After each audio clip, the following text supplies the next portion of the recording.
Krista nan ya le ke ti jam la se ke ha me sui ga sa de ti zne ma ke de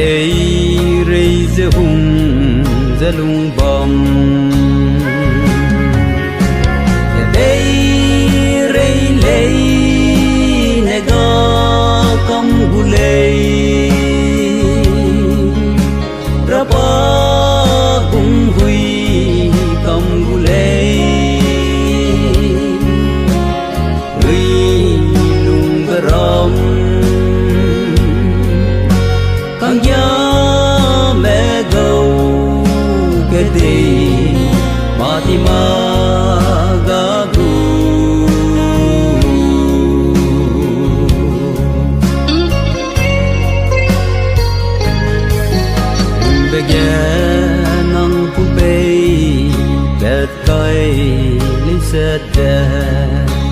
đôi hè mùi mô bè ta gro đẹp bầm ra bêu nè nê mặc lê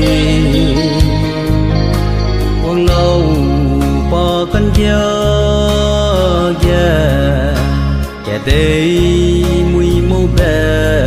ta sâu lâu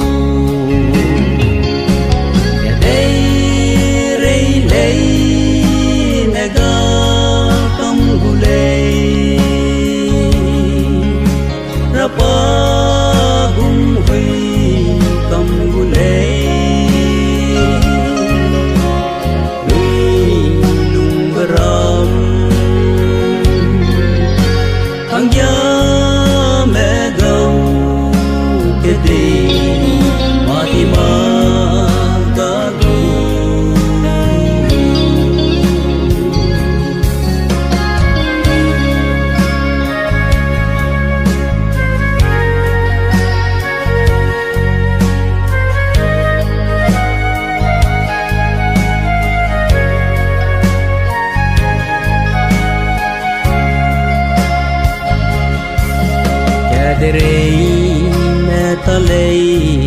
nè sam ram gu lê pa wang ki với mai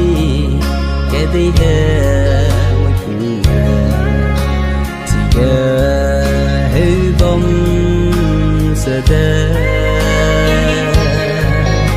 đi đây ra với bê la chỉ mai ke la rim na gu le